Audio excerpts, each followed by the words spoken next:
What's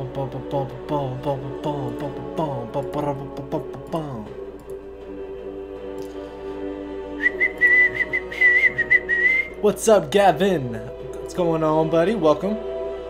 Welcome. How you doing? How you doing?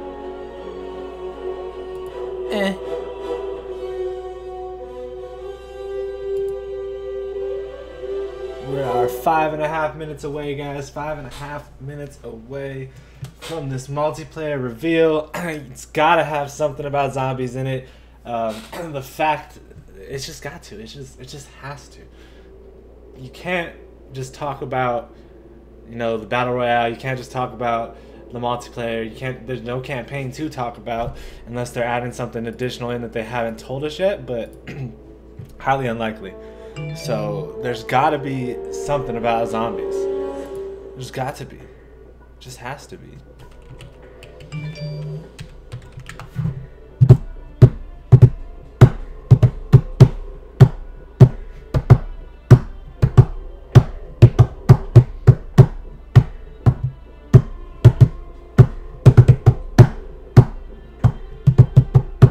Yeah, let's see. Let's see what. I wonder what they're gonna do. I really wonder what they're gonna talk about today, though, guys. We obviously know they're gonna talk about the battle royale. Battle royale is what's really hot right now, especially with Fortnite. I'm hearing about this tournament that Fortnite's having out in Vegas. Or some Fortnite tournament that's going on. It might not even be in Vegas. But that, you know, battle royale is what's hot right now. We got PUBG, we got H1Z1 that's just been released for alpha on PlayStation. You know, I was just playing that on my PlayStation the other day, and I have it on PC as well. So it's just gonna be interesting to see. You know, that's definitely gonna be a big topic of it. But I mean, come on, they're releasing 3 maps at launch. You know, we just got a snippet of it. We just got trailers and not much behind, you know, what's going on. So I'm curious. There's got to be more into it. They got to talk about maybe more about the customization of zombies, or I know they're not going to get deep into the story at all, which you know we expect. You know, we expect to have to find that out for ourselves. But the mechanics, you know, what's going to be replacing Gobblegum, hopefully. You know, there's a lot of things that they could talk about, and a lot of things that I know a lot of the community is curious about. So, I mean, 3 minutes away, guys. We'll find out. We'll find out. I'm kind of freaking cold. I'm about to put my sweater on in a second.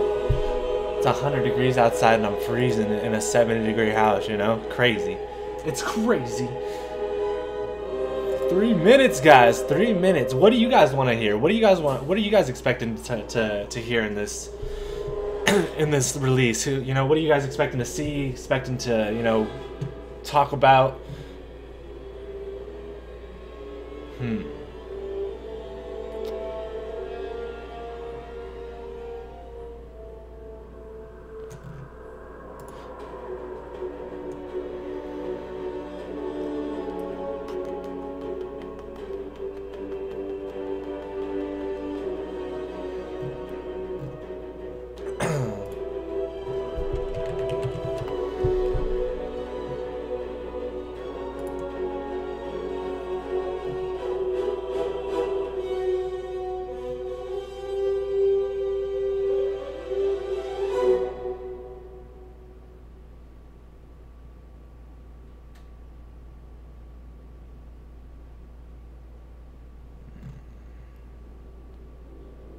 Let's see.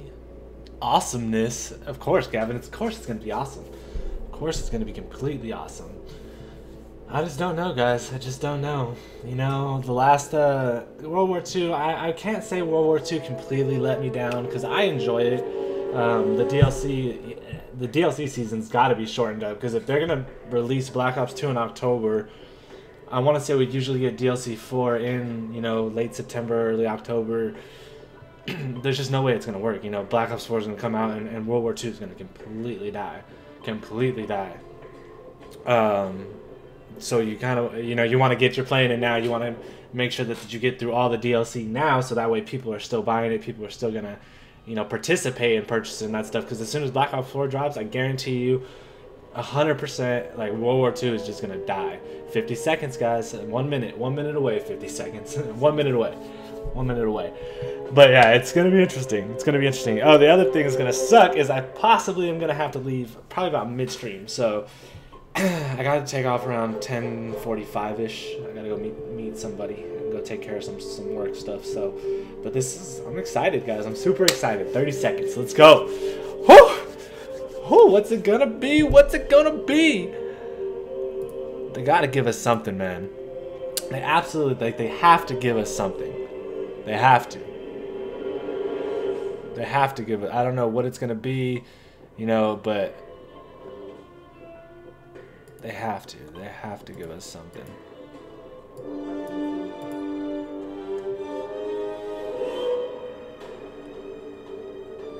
They have to.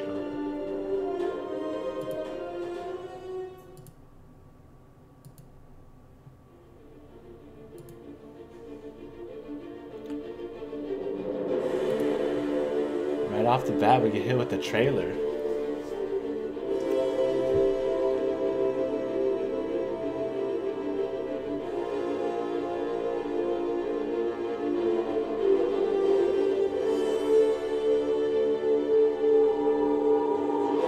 Exciting. Treyarch is just so, like, sad, man. I love it. What's up, Gaming Infinity? Welcome, man. I don't have school. Oh, damn, you've been out for 4 weeks. Nice. Okay, here. Black Ops 4. First of many streams from this, our new live stream studio. So let's get right to it. On May 17th, we revealed Black Ops 4 to the world. Next week, we got E3, where we will have 4 playable multiplayer maps on the show floor. We thought today would be a great opportunity to kind of talk about where we were at reveal, speak to a few community questions that came out of reveal, but also look ahead to what's in store for next week. And to do just that, I brought with me 2 guys who need no introduction, but will get one anyway. Dan Bunting and David Vonderhaar. Gentlemen, welcome. Nice. Thank you, Rafis. All right, let's jump right into it. Next week, multiplayer maps on the show floor. Let's start broad. E3 so bad. Reveal. Dan, why don't you tell us about what people can expect? They're gonna have to multiplayer when they get their hands on it. Well, first of all, Black Ops 4 is a game that's been built from the ground up to be played online with friends. It's a game that really reinforces your social connections, your social gameplay experiences. I think that's what our fans and our community has come to know and love. They're gonna have to talk about and have to show Blackout at E3. They have to. They have to show Blackout at E3. It is a deeply engaging and continually rewarding experience. So with competitive MP, I think we talked a lot about it. Vaughn, you're welcome to jump in anytime. I want those shot glasses. I had those. Don't worry, he's jumping in real soon. Yeah, so we talked about the game that we are bringing specialists back in a kind of different way, in a new twist. We talked about it being a very, again, this deeply rewarding, with a big focus on overhauling our weapon systems, making those systems feel like they're more competitive, more satisfying to players. They have a good deep learning curve that players can master. But it's also got a more grounded, more townhouses. That's so cool. That's right. The NUKE townhouses. Introduce that tactical layer so that players feel like they can compete together. That there's a whole new layer of depth to the game that they can play and just continue to master over a long period of time. So David, if you could, by the way. So I didn't even take a breath. My job is done. I don't have to talk anymore. I'll just go home. No, I'm kicking it back over to you to talk about game design decisions. So if you could talk about some of the design principles at play that you guys have enforced for Black Ops 4. Yeah, so, I mean, always we start with what we call game pillars. And they are sort of foundational things that guide a lot of the decision making for where the game is. So they're, I use them in my job as kind of a report card for the work that we're doing as a team. So one of the big ones that's important to me for the pillars was rewarding in all things. I think that's a really simple way of saying everything that you do when you play the game. Like if you press a button, it has the haptic feedback, it has to give you audio, right? It has to animate. Like, these are all really simple things in isolation, but together they create that kind of experience where subtly, doing something as simple as reloading your gun has a lot more to it than just everything that you know about reloading your gun, maybe historically, right? And that includes effects, animations, the model, lighting. I mean, just across the spectrum. So that one's really important. The other one that we talked about a lot was fun to watch, right? And there's a lot of ways to think about fun to watch. It's not just, hey, this supports streaming features, right? That's a thing that it's streamer friendly. differently, but also the game design itself, right? So when Dan talks about the specialist in particular, there's an example of, as a spectator, while you're watching the game, you understand a little bit more about what's happening there because you're watching a particular player play a particular specialist, and that particular specialist has things that, and does things that within the game move. They're going to show blackout. They're going to show for sure. All right, Gav. Understand when you're watching, and a way to associate how well you do playing that person than with the person who's actually streaming. So there's like two, and then the third one. Well, all that feeds into the idea of like letting people still be sort of like they call it to be badass, but sort of unlocking that deeper potential. Yeah, of course. I mean, you create a class and score streaks and selecting your weapon and configuring your weapon and the channel. I mean, all the things that make Call of Duty are still here. Yeah. In a big way. And our third pillar is we wanted to have a deeply rewarding road to mastery where we want players to feel like they can pick it up easily, but that journey that they take from the beginning of playing the game all the way to their infinite number of levels that they might earn through the game, it feels like they are constantly learning new things. That there's never a nuance that they haven't picked up on over time. I'm sorry. No, that's it. I mean, and we want the game to be learnable. So that was, it's a big kind of guiding principle. We want everything that you put into the game needs to be done in a way that's predictable, so players can figure it out over time. They can learn how to do it. They can master it themselves. And manifests itself in, say, like the weapon design, where every weapon, and we like to say it's its own unique snowflake, but it's its own really modeled after the concept of a brand or modeled after the concept of a character itself. Mm-hmm. So it's not just mastery of I unlocked all the attachments for this weapon, but I unlocked all the attachments for all of these weapons, and that path to that mastery is actually not exactly the same. Right? So in a way, we took a lot of the stuff that we were really good at in the systems by putting nice things in nice clean boxes that are easy to understand, and we sort of opened them up and cracked them open a little bit. So, and this is a small example of road to mastery there. It's also specialist and how they combine Sleep apnea? Right? So on day one, I was up all night, dude. Realize that if you I was up all night. with a healing capacity of any sort, and then you combine that with something like fire break, what that does. So you'll see this sort of interweaving through the entirety of the game design, and that that's been quite a journey. What's going on, AZ Sniper? Yeah, that's a perfect example of a kind of an overhauling a system that we've lived with in our games and in the franchise for many years. That we wanted to kind of challenge what assumptions this game is built on, and then fulfill that pillar that we have. That you're going to have a game that's deeply rewarding and a game that has a long road to mastery. So predictive recoil is an example of just another layer of changing the core mechanic to give players something that they can learn over time, that they can understand, that gives them that predictability that they can master over time. And at the same time, when you take predictive recoil and you combine it with the progression, with the guns progress, and you mix it with sort of how they all interplay and the long range, and then you get the combat loop that you can sort of, for us, it's really important to take a crack at what does the combat loop look like, where does it modify, and what stages does it modify. That's how you end up with something like the need Trying to reach for your heal, bat. To start That's crazy. It's so hyped for blackout. I don't know. Battle Royale's cool, but I'm not sold on it yet. That is that you have to initiate your own heal, right? And in isolation, that seems like okay, well, maybe that would be okay, right? But it's the totality of the experience of the features and how they all interweave together, and that's a very tough story to tell when you're on stage for 10 minutes for the public reveal. But something that I'm personally excited about being able to come into the studio that you built, the house that John built, that's quite gorgeous, and we can maybe dig a lot deeper for folks who. The health is going to be interesting. No time limits, David. No time limits. There is the time limits. There is the fact where we have to finish the game, but sure, I like that. So if you want to kind of get into the weeds a little bit with us, this is the place to be, I think. Yeah, that's the beauty of doing a live stream like this, is that we do have a very tight time window to be up on stage and explain everything about the game in a compact 5 to 10 minute session. But we come here, we get to say, why do we make these decisions? What's the motivation behind it? How do they all interconnect together? Yeah. Right. So you get maybe the better journey, or the more detailed version of that journey and how they tie together. Well, let's take that idea and apply that to something that you raised, which was the regenerative health. So coming out of Reveal, there were a couple questions around health regen. We put up a Reddit post that tried to outline some answers. There were still a couple follow-up questions that came out of that post. Perfect. This is exactly in my wheelhouse. So first, let's just start broadly from like a design perspective. Like, what is the player benefit? What's the player benefit for triggering having to trigger health regeneration? So there's so many ways to answer this question. I'd like to try my version, and then you can maybe take your perspective on this. So I from love my this though. You have a fan base that extends Black Ops 2, Black Ops 3, and all of those players. Some love Beta's Black coming Ops, out some August. love all three, some August love for the sure. combinations, right? And in some universe, you would want to Black Ops 4 to be a game that all of those players Pretty sure they already said that. can really engage with. If you loved 1, maybe you need to love 4, but not necessarily isolate a guy who loved 3. So throughout the Black Ops history, there was various degrees of lethality, right? So the first game was maybe a lot less lethal, or the time to kill was longer than 3. So you get to kind of balance that out by saying, hey, tactical players, they have a decision-making point within the combat experience that they have to initiate, right?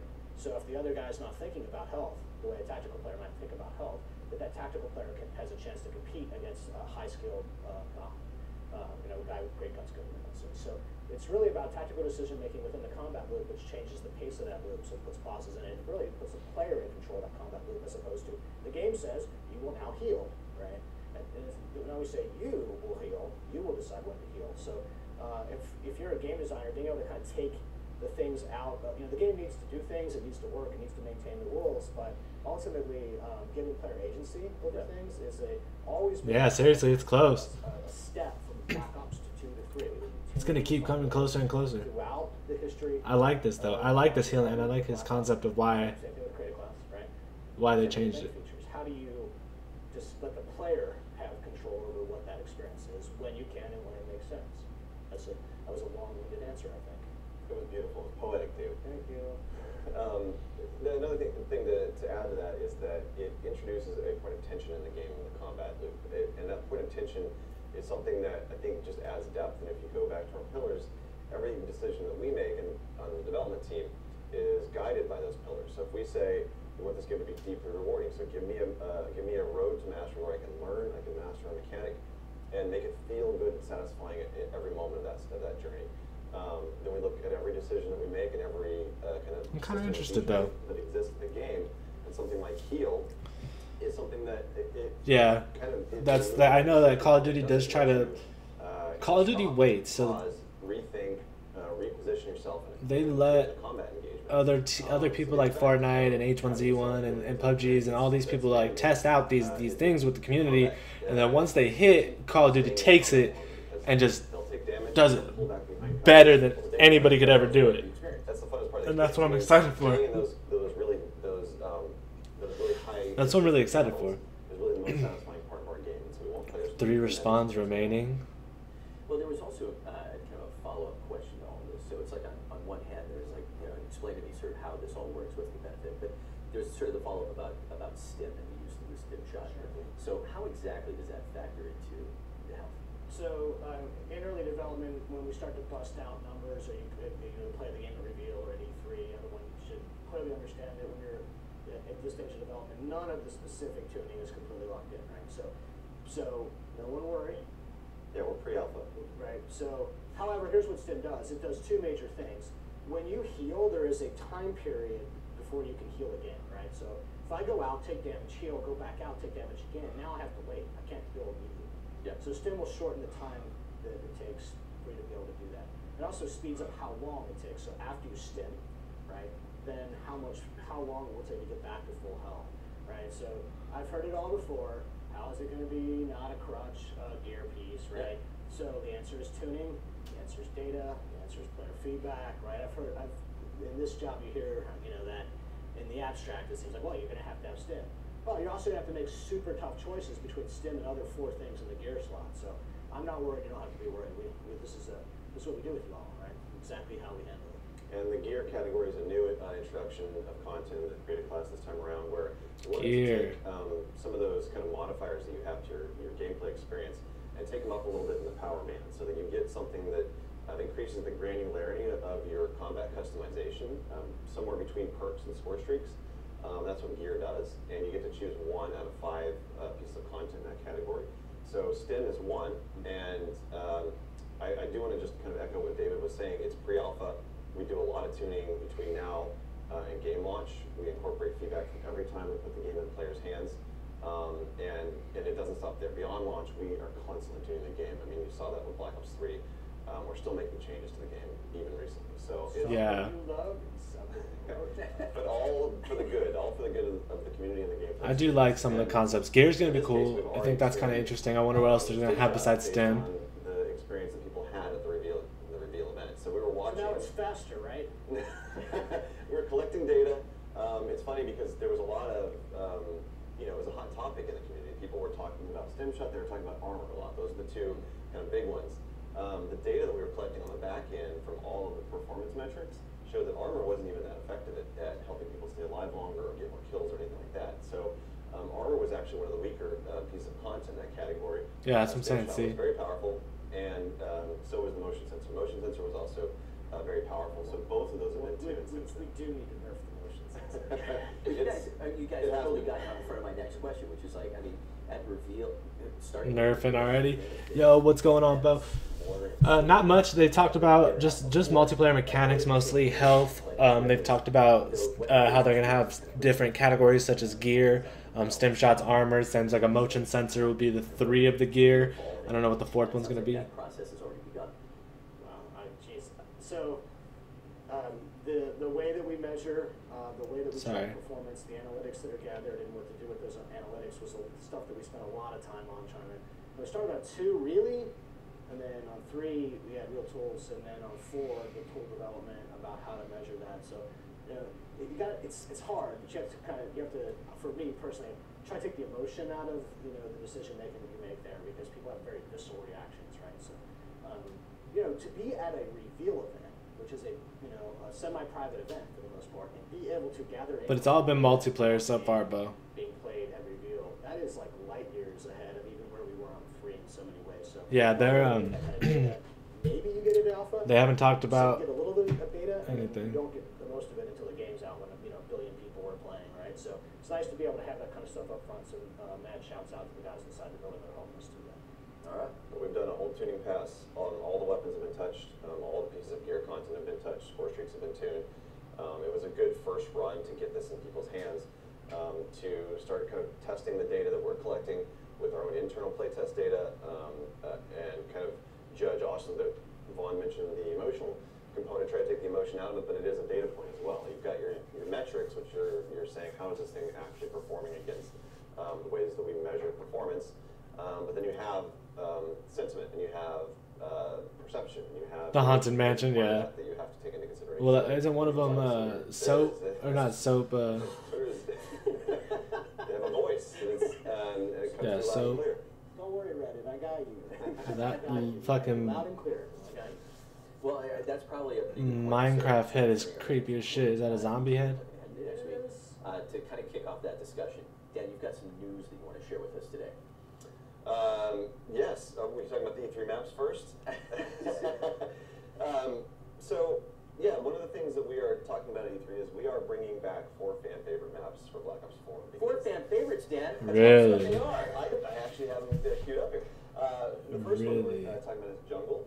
It's Okay. It was that we made in Black Ops 1. I love Jungle, actually. Since Black Ops 1, but it's one of our. I like Jungle a lot. That's nice. And we just feel like it didn't get enough love, and so we've remastered the Jungle. Is that why? Yeah. Is that why you did that? Jungle's good. I like Jungle. It's an awesome map. BO1. And we've not only completely rebuilt. You will like it. And this rebuilt the map. And this is a map that will be available when? This will be a map that's available at launch. Okay. It comes with the game. Comes with the It's part of the game. game experience, and Nice. each of these maps that I'm going to talk about, we've rebuilt from the. They all come with launch. That's cool. All new visuals, all new. We've even done some gameplay tuning, some changes to adapt to the mechanics of the game as they evolved from Black Ops 1 to now Black Ops 4. So that's the first one. Interesting. Slums. Slums. You want to talk about it? Yes, we'll talk about how awesome it is and the nature, like the competitive nature of that kind of map, the walled garden in the middle, right? These are all experiences that. I don't know if I really love slums, but hey, what's going on, Maddie? Welcome.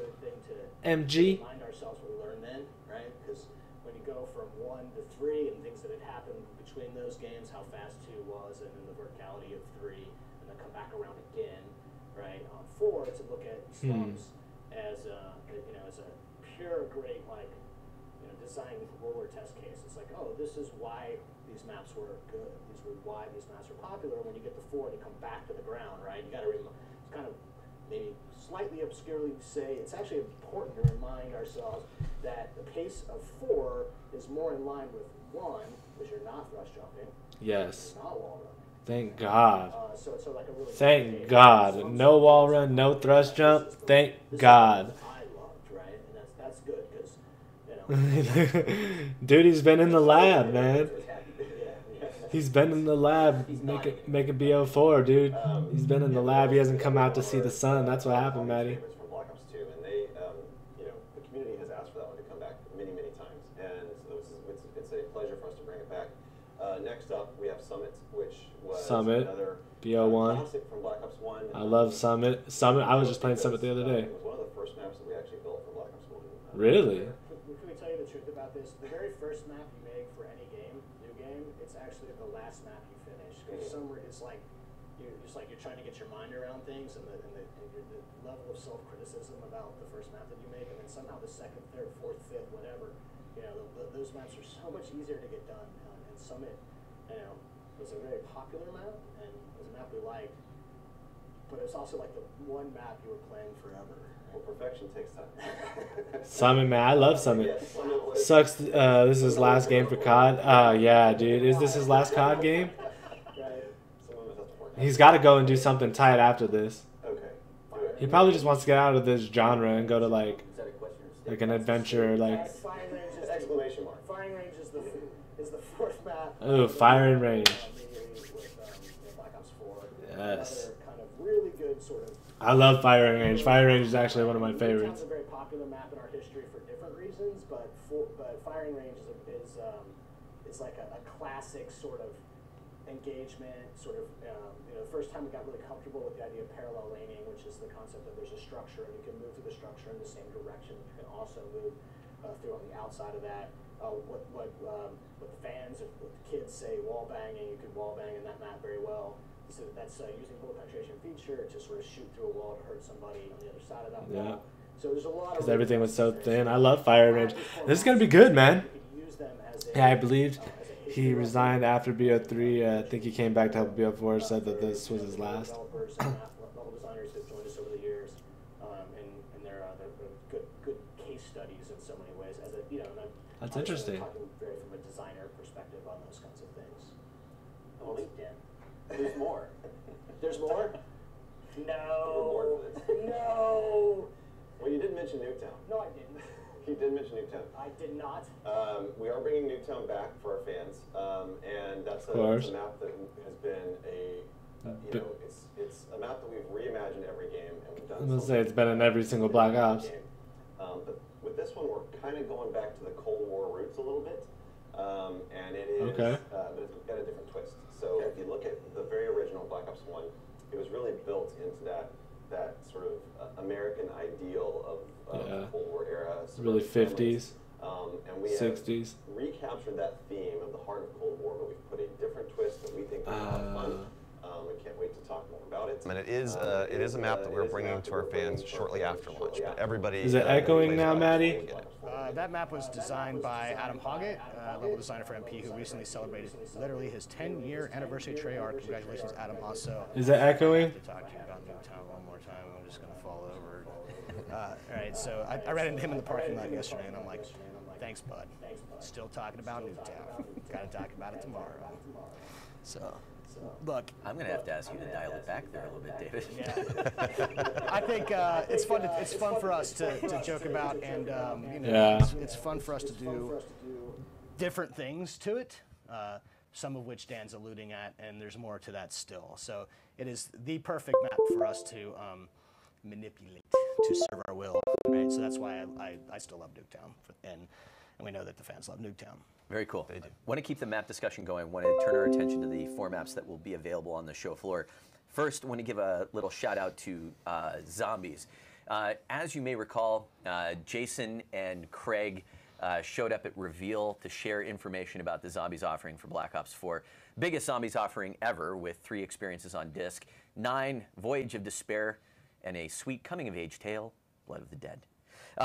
Anyway, Jason and possibly some friends will be on hand Wednesday, June 13th at 1:45 at the Novo at LA Live to speak with the one and only Jeff Keighley about zombies, past, present, and some future. So make sure to tune in next Wednesday. Keep an eye out on our social channels. We'll let you know when to tune in for that. Jason and Craig could not be here with us today. I have a sneaking suspicion that immediately following the stream, there will be a little message from Jason up on our blog post that will shed a little more light into where they're at and what they're up to. In the meantime, back to multiplayer. Guys, sorry, I think I was like reincarnated from Ron Burgundy at some point. All right, 4 maps, show floor. We got a lot to talk about here. We got some map fly-throughs, a brand new map that people haven't seen yet, which we will get to. Let's first start with Contraband. Contraband. Yes, so Contraband was one of the maps that everyone saw at reveal. Yep. It is based on a tropical island off of the coast of Colombia, where an international arms smuggling ring is based. And so it's a really exciting map. It's a lot of fun. It has a very kind of jungle-y type of vibe, very ocean vibe. This isn't spring break material. This is not a spring break party. There might be pirates here.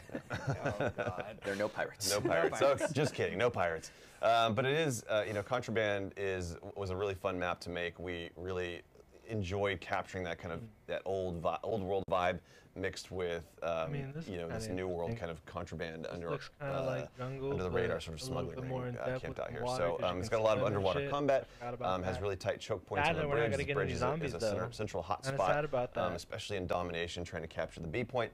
And that's kind of what this map is all about. Yeah. It also looks really good. It looks good though. I mean, maps look great.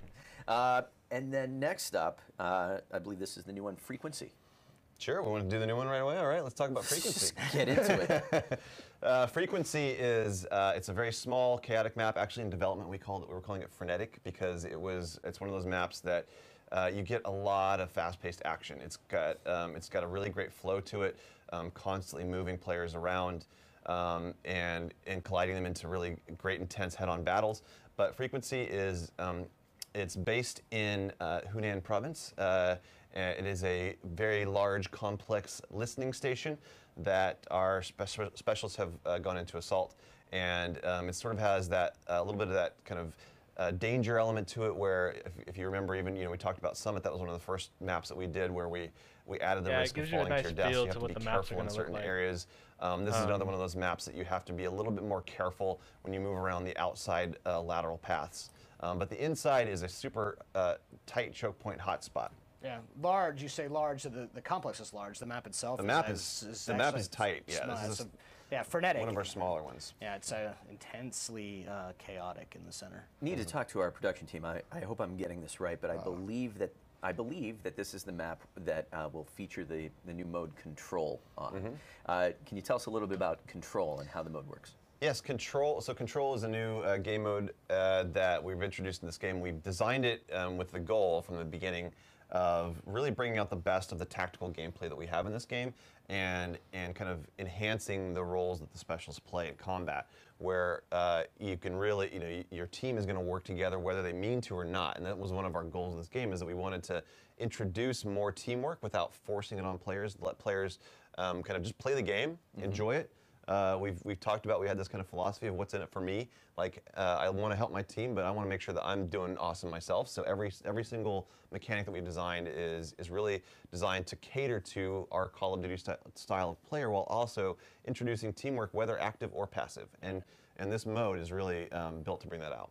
With a shared, pool of lives, right? So there's an example of how you can, what's in it for me? Well, I shouldn't die, but then by not dying, I also, right, can help my team win. So those are how you get players shared goals, right, without forcing the shared goals, because it's bad for you to do that. It's bad for your team to do that, right, towards the end. So the way that this mode resolves can be quite intense. There's nothing like throwing yourselves on an objective at the same time you're trying to not die, right? So these are good examples of how you sort of can bring the teamwork out. I get what you're saying, but it's like I don't want the guy. I also don't want the guy that's gonna go fucking 1-13 you will help yourself and by lose helping all a my teammate. team's That's lives, what's in it and for the rest me of us kind can't thing. die. You know, but that might also show you that Dan is maybe not a team player. Throwing yourself on an objective What's in it without for dying. me? Yeah. Sounds like game development. That's what All I right. do. It's Wins. intense. It's a great mode. Wins before KD. Fans love it. Wins before KD. All right, Seriously, Seaside. W's before That is seriously. another map that we will W's have. before KD, Seaside man. is I believe in a that, Vaughn. coastal kind of old world town Believe in that, Vaughn. in the coastline of Spain that's been built. It was the site of a demonstration that kind of went awry. Government forces had to come in, so you see lots of big tanks have come in and barreled through walls. This is I feel like one of the this is a maps, one of the first World maps that War we II built map. on this game. We are still playing it forever, just like every game we make. But it's a lot of fun. I mean, this map has a big kind of open courtyard in the middle with sniper overwatch positions that Can you are. explain to me how the tank got in there? Because I'm still trying to figure that out. You'll never know. It just busted through the wall and kept going. Yeah, so that central courtyard is a site of some very intense battles. It has great sniper positions up there, while at the same time having a lot of tight, choky kind of flows around the outside. So if you want to take, for example, take the path of the wine cellar, it's going to be kind of a windy path, lots of cover, lots of sort of kind of in and out Definitely need to get positions some that this are reminds fun to me just of, fight close range combat with. I do appreciate that the pastries and wine were left untouched. Black Ops 2 so map. That's Priorities. Priorities are straight. Treyarch has a It's history important of running in Spain. running tanks through that particular structure, those Black types of Ops 2 structures. map. Fuck. Last but not least, payload.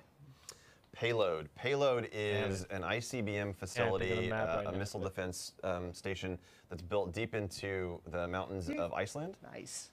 Yeah, we need to that get was some team Going through the games bullet going, man. hole. I want to Still do some blackout stuff, right? real stuff. We need to get a So you'll team see rolling. I want to these get kind a of like team these together, man, and large start missile playing in some silos tournaments, built into the bro. mountain. You're going And to then play start in and winning some around money, one, man, so that's and kind then of the we can hook go of to this the map. You're finals and playing we could beat through one of these missile silos around one of the big get missiles W's. I've been that's telling taken Dave apart. and Dan, but You Dan can doesn't actually wanna fight do in it. and through it. Dave's been So super it has busy. some really kind of tight head-to-head spaces.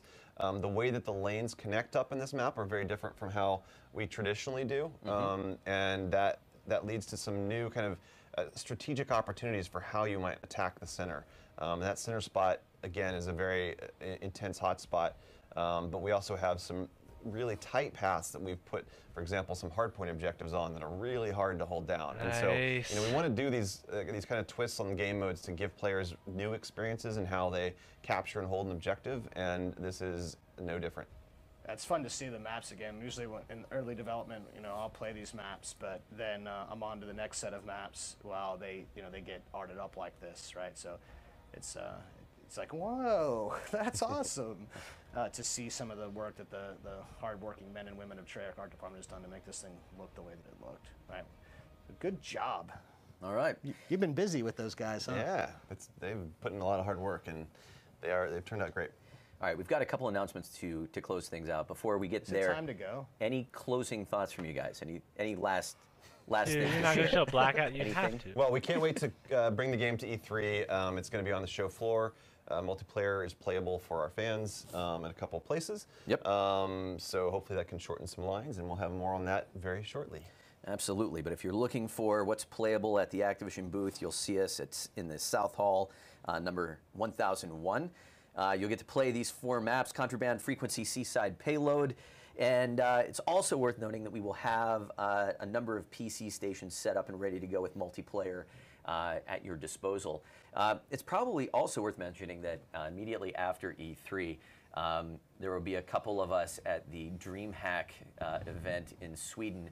So keep an eye out for Jonathan Moses and our brand new community manager on the PC front, a guy named Rob Smith, will be wandering around the show. And let's see here, what else we got? No, dude. Following E3, following want DreamHack, that pop. Black Ops 4 will also be playable at the CWL Anaheim Open on the following I weekend want from that June pop. 15th I've wanted through it the for so long. 17th. I got it for my friend for Christmas. I didn't get myself on one. the CWL front, immediately following the stream, you might want to check out the COD Twitch channel for all of the or for the schedule for all of the new CWL matches. And last but not least, wanted to throw out a few thank yous for today. We don't Blackout, get huh? to stream from a new stage without Interesting. a small army of people making it happen. A couple people, Tommy Lira, Robert Sanchez, Lee Staples, little Scott Eckert action thrown in there. Josh Negrin, thank you very much for all of the help on the production front. Josh Torres, Rob Smith behind the scenes, Stephanie Glover, Jay Per, your art services team, and everyone at Activision for helping to bring all of the assets to life. Fox Designs, Kim, Grace, Rocco, the Treyarch's live ops and production teams, and last but not least, Rose Villasenor. None of us would be sitting here if it weren't for her getting so much stuff done and I don't know if making you it heard, happen. Bo, but they Thank said you very Zombies much. is probably going And to be to everyone Wednesday, that tuned in today, thank next you. Wednesday. Looking forward to see you at E3, and we will see you back here at They Treyarch said soon. they're going to put Have a something good on one, their everybody. site, on their blog, because Jason Blundell and I couldn't be there. So they're going to talk about Zombies next week, hopefully. But no Blackout, I'm surprised. No Blackout, I'm really surprised. I thought they were going to show something about that, but guess not, guys. So interesting, very interesting. Don't know what you guys think or what anybody else is thinking. But hey, that's it. Multiplayer, all multiplayer, guys. Very, very, very interesting. All multiplayer. I'm kind of sad that we didn't talk about Zombies, and I'm really kind of sad that we didn't talk about Blackout. I was really, really hoping to see what they brought to Blackout. The map that it was going to be on. And I know what they said. The map's going to be like a composition of like multiple maps mushed together. So I'm interested to see how that was going to look. But I guess we'll see that in the next one. So. Well, guys, I do got to get rolling. I'm about to take off, but I will be back hopefully in about an hour or so, maybe 2 hours, and I am going to try to get a quick zombie stream in. So we'll see y'all later this afternoon, man. Stay tuned and stay swaggy, my friends.